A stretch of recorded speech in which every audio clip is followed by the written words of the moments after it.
আসসালামু আলাইকুম। আশা করছি আপনারা সবাই ভালো আছেন, সুস্থ আছেন। আমি এই মুহূর্তে আছি আমাদের বিলের মানে এখানে বর্ষার সময় প্রচণ্ড পানি হয় আর অন্য সময় ধান চাষ হয়। তো বলতে গেলে ছোটোখাটো একটা নদী। কারণ আপনারা আমার পিছনটা দেখে বুঝতে পারছেন কি বিশাল।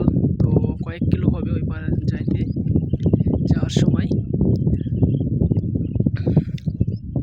তো এই বিল সম্পর্কে কিছু কথা বলি আপনাদের। এই বিলের এই যে আমার পিছনে দেখতে পাচ্ছেন একটা ব্রিজ আছে, তো দূরে বুঝতে পারছেন হালকা হালকা। তো ওই ব্রিজের ওই পার থেকে নদী। তো মূলত এদিকে বিল, ওদিকে নদী। তো ওই নদীর পানি উপচে এই এখানে এসে প্রচণ্ড মানে বিশাল একটা এলাকা প্লাবিত হয়।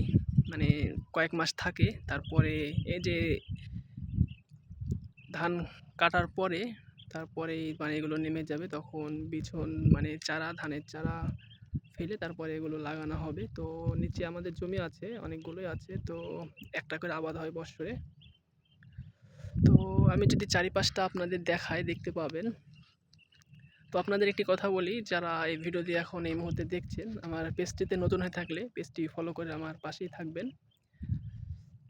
আর আপনি যদি ইতিমধ্যেই ফলো করে থাকেন তাহলে আপনাকে অনেক অনেক ধন্যবাদ। তো আমি এই মাইক্রোফোন ব্যবহার করছি না। মাইক্রোফোন ব্যবহার না করার কারণে হয়তোবা শুনতে সমস্যা হতে পারে। আপনারা একটু ক্ষমা সুন্দর দৃষ্টিতে দেখবেন, যেহেতু আমি মাইক্রোফোন নিয়ে আসিনি এখন এই মুহূর্তে।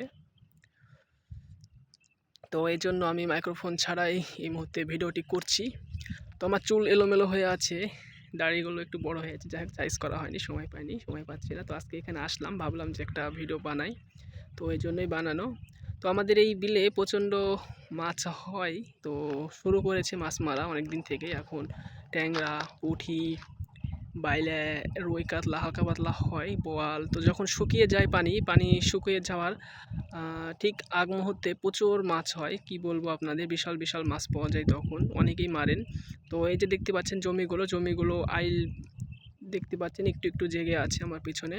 তো সেগুলোর উপরে মাটি দিয়ে সুপ ভরে এসে যখন মানে মাটি দিয়ে আল বেঁধে পানিগুলো শেষে ফেলে দেয়, তখন পুরো মাছে বেঁচে থাকে, এমন হয়।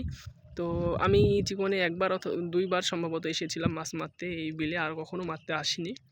একবার অথবা দুইবার, আমার একবারের কথা মনে আছে, আমি একবার এক্সট্রা বললাম, মনে হচ্ছে না। তো আমার বাসা হচ্ছে বেশি দূর না, এখান থেকে 2 কিলো হবে। তো হেঁটেই আমরা যাওয়া আসা করি, আমাদের জমি এগুলোতেই আছে। 1 থেকে 1.5 কিলোর মতো হবে রাস্তা বাসায় যাইতে, তো বেশি দূর না। তো বলছিলাম বিল সম্পর্কে, তো পুরোপুরি বলা হলো না। আমি ভাবছি লাইভ না, ভিডিওটি লম্বা করব না, এখানেই শেষ করব। তো যাই হোক, তো এই বিলটা এতটাই বিশাল যে ছোটোখাটো পদ্মা নদীর সাথে তুলনা করা যাবে। যাই হোক, প্রচুর অনেক বড় এই পানি, সরাসরি পদ্মা নদীর সাথেই মিলেছে আমাদের এই বিলের পানিটা। যেহেতু রাজশাহী বেশি দূর না, এখান থেকে 30-35 কিলো দূরে আমাদের বাসা হচ্ছে রাজশাহী তানোর থানা, আর রাজশাহী শহর তো 30-35 কিলো দূরে, এটা বললাম সিটি। তো যাই হোক, আমি আর বেশি কথা বলবো না, আমি এখানেই শেষ করছি ভিডিওটি আজকে। আপনারা সবাই ভালো থাকবেন, সুস্থ থাকবেন। আল্লাহ হাফেজ।